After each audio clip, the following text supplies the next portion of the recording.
Sir నమస్కారం sir. నమస్తే. Sir 'కల్కి' సినిమా ఈవెంట్‌లో అమితాబ్ బచ్చన్ గారు, అశ్విని దత్ గారి కాళ్ళకి నమస్కరించడం ఇప్పుడు ఆ ఫోటోలు, ఆ వీడియోలన్నీ కూడా సోషల్ మీడియా తెగ వైరల్ అయిపోతున్నాయి సార్. దీనిపైన డైరెక్టర్ రామ్ గోపాల్ వర్మ గారు కూడా రియాక్ట్ అయ్యి ఇది అశ్విని దత్ గారు సాధించిన విజయాల్లో ఒకటిగా దాన్ని అభివర్ణించారు. అంతేకాదు అప్పటి సీనియర్ ఎన్టీఆర్ నుంచి ఇప్పటి యువ హీరోలు వరకు ఎవరు కూడా ఈ విధంగా చేయలేదు.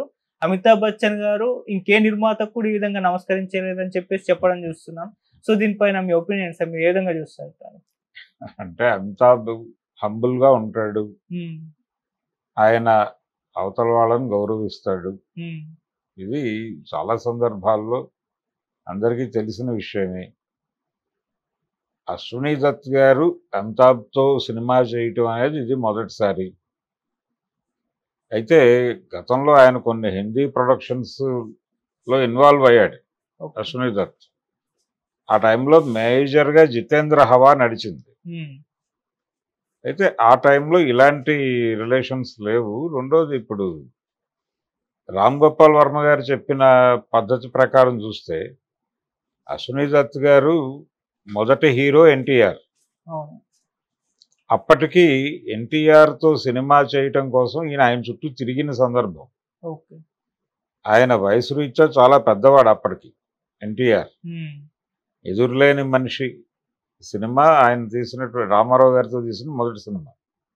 ఆ తర్వాత యుగపురుషుడు తీశాడు. ఆ టైంకి చాలా యంగ్ బాయ్ ఇతను. అసలు ఈ ఏజ్ ఉన్నటువంటి కుర్రవాడికి నిర్మాతగా ఎలా నమ్మి డేట్లు ఇచ్చాడు ఆయన అని ఇండస్ట్రీలో చాలామంది కంగారు పడిన సందర్భం. ఇది వాణిశ్రీ గారే ఒక ఇంటర్వ్యూలో చెప్పారు. ఆవిడ ఇదేమిటి అని ఎన్టీఆర్ని అడిగినప్పుడు ఈ జనరేషన్ ఐడియాస్ ఇవన్నీ కాబట్టి వాళ్ళ అభిప్రాయాలు తప్పని మనం చెప్పలేము, ఎందుకంటే మనం ఆ జనరేషన్ కాదు కదా అని ఆయన అన్నాడు రామారావు గారు. సో తన అభిమాన నాయకుడిని ఎలా చూడాలనుకున్నాడో అలాంటి కథతో ఆయన సినిమా తీశాడు, సక్సెస్ అయ్యాడు. సరిగ్గా ఎదురులేని మనిషి ఆడుతున్న టైంలోనే అమితాబ్ గారి షోలే కూడా ఒక చరిత్ర సృష్టించినటువంటి సందర్భం. ఇది గమనంలో పెట్టుకోవాలి. ఈ క్రమంలో అలాగే ఇంకో మాట అన్నాడు వర్మ, మిగిలిన హీరోలు ఎవరు అని. ఆ తర్వాత ఎవరితో తీసాడు ఆయన? రామారావు గారు అయిపోయిన తర్వాత నెక్స్ట్ అక్కినేని నాగేశ్వరరావు గారితో తీశాడు గురు శిష్యులు అని. కృష్ణ, అక్కినేని నాగేశ్వరరావు ఇద్దరు యాక్ట్ చేశారు ఆ సినిమాలో, మల్టీ స్టార్. అక్కినేని నాగేశ్వరరావు గారికి అశ్విని దత్తుకి కూడా ఏజ్ గ్యాప్ ఉంది. ఆ తర్వాత ఆయన కృష్ణతోనే అగ్నిపర్వతం సినిమా చేశాడు. అప్పటికి రామారావు గారు వెళ్ళిపోయారు రాజకీయాల్లో.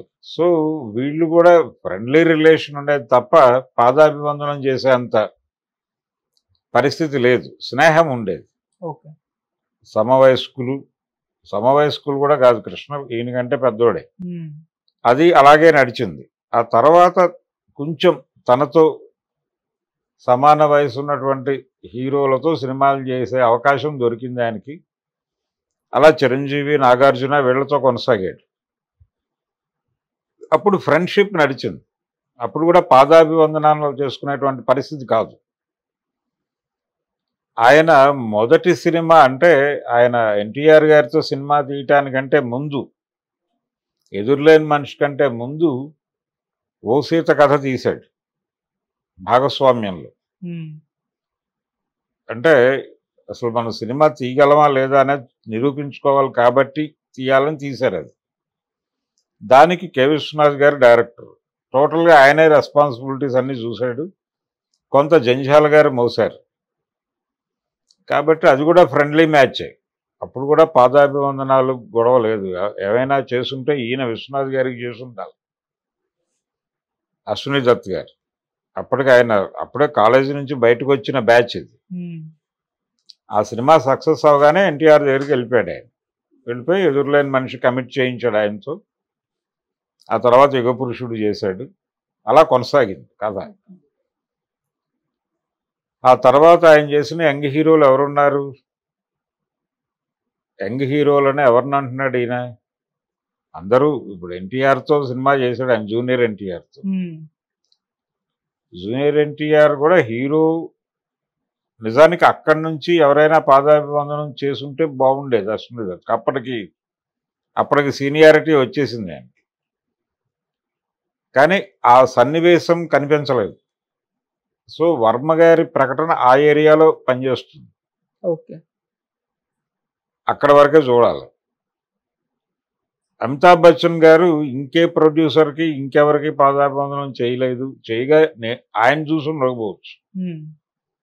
కానీ అమితాబ్ బచ్చన్ చాలా హంబుల్గా ఉంటాడు ఎవరితోనైనా కానీ. తనకంటే పెద్దవాళ్ళు, తనకంటే సీనియర్లు అనుకుంటే ఆ రెస్పెక్ట్ డెఫినెట్గా ఇస్తాడు ఆయన. అలా జరిగి ఉంటాయి. అదొక ట్రెడిషన్గా ఆయన అలవాటు చేసుకుని ఉంటాడు. ఆ ప్రాసెస్లోనే ఈయనకు కూడా పాదాభివందనం చేశాడు ఆయన. అంతే తప్ప అశ్విని దత్ జీవితంలో అది చాలా గొప్ప విజయం అనటం వరకు కరెక్టే. అంటే అమితాబ్ లాంటి వాడు వచ్చి పాదాభివందనం చేసేటువంటి ఓ సందర్భం ఆయన జీవితంలో రావటం అనేది నిజంగానే అది గొప్ప సంఘటన ఆయన జీవితంలో. అశ్విని దత్ గారి జీవితంలో అది గొప్ప సంఘటన. సో దాన్ని మార్క్ చేసుకుంటాడు ఆయన. వర్మ గారు దాన్ని హైలైట్ చేయటం అనేది బాగుంది. అక్కడ వరకే, ఆ ఫోటో వరకే పరిమితం. అదే తప్ప ఆ బ్యానర్లో యాక్ట్ చేసిన హీరోలు అందరూ ఇదే పద్ధతిలో వ్యవహరించలేదు అనటం కొంచెం ఇబ్బందికరం. అంటే దానిలో ఎక్కువ శాతం చాలా కాలం దానిలో నటించిన వాళ్ళందరూ ఆయనకంటే సీనియర్.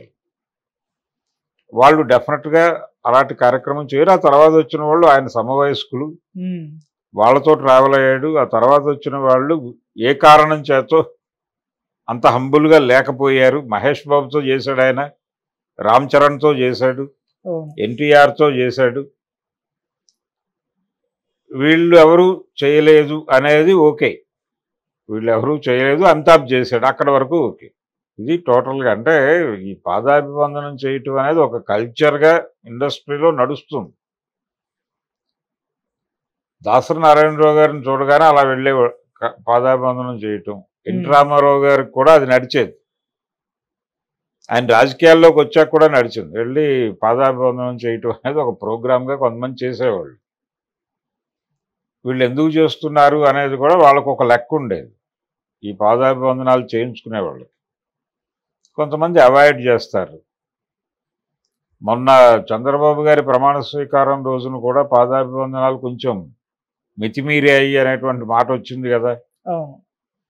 లోకేష్ గారు పవన్ కళ్యాణ్ గారికి పాదాభివందనం చేయటం అనేది కొంచెం ఇష్యూగా మారింది. ఏముంటుంది ఈ పాదాభివందనం వెనకాల వ్యవహారం అనేది చాలా ఒక డిస్కసివ్ పాయింట్గా మారింది. అలాగే అమితాబ్ బచ్చన్ గారు అశ్విని దత్ గారి పాదాభివందనం చేయటం అనేది కూడా నిజానికి జనాలు అది హంబుల్గా అమితాబ్ బచ్చన్ సంస్కారానికి నిదర్శనంగానే అనుకున్నారు తప్ప దాన్ని ఒక ఇష్యూ చేయాలని ఎవరో అనుకోలేదు. అమితాబ్ గారితో రెగ్యులర్గా సినిమాలు తీసి ఆయన అభిమాని కావడం వలన వర్మ గారు దాన్ని ఇష్యూ చేయాలని అనుకున్నాడు. ఆయన అశ్విని దత్ గారితో కూడా పనిచేశాడు. అశ్విని దత్ గారితో పనిచేశాడు, ఆయనతో సన్నిహితంగా ఉన్నాడు. అమితాబ్తో కూడా సన్నిహితత్వం ఉంది ఆయనకి. సర్కార్ 3 భాగాలు తీశాడు కదా ఆయనతో. అది మాత్రమే కాదు, ఆగ్ అనేటువంటి ఒక దారుణమైన సినిమా తీశాడు కదా ఆయనతోనే, అమితాబ్తోనే. ఆ సినిమాకి ఆయన్ని కమిట్ చేయించడమే గొప్ప విషయం కదా. ఇన్ని దారుణాలు అమితాబ్తో చేయించగలిగినటువంటి అన్యోన్యత ఉంది ఆయనకి. అంటే ఈయన్ని నమ్మి కదా పూరి జగన్నాథ్ సినిమాకి ఆయన డేట్స్ ఇచ్చింది అమితాబ్. సో వర్మ మీద ఆయనకి ఒక ఇది ఉంది, రెస్పెక్ట్ ఉంది. వర్మకి కూడా అమితాబ్ మీద ఒక ప్రేమ అభిమానం ఉంది. ఇలా తను సన్నిహితంగా ఉన్నటువంటి ఆ ఇద్దరూ కలిసి అశ్విని దత్ కాళ్ళకి ఆయన నమస్కారం చేయటం అనేది తనకి ఒక స్పెషల్గా అనిపించింది. ఆ ఎమోషన్నే ఆ ట్వీట్లో ఆయన వ్యక్తం చేశాడు. అంతవరకే చూడాలి దాన్ని, అంతకు మించి దానిలో లోతులు వెతకక్కర్లేదు. Okay sir, thank you so much sir. Thank you.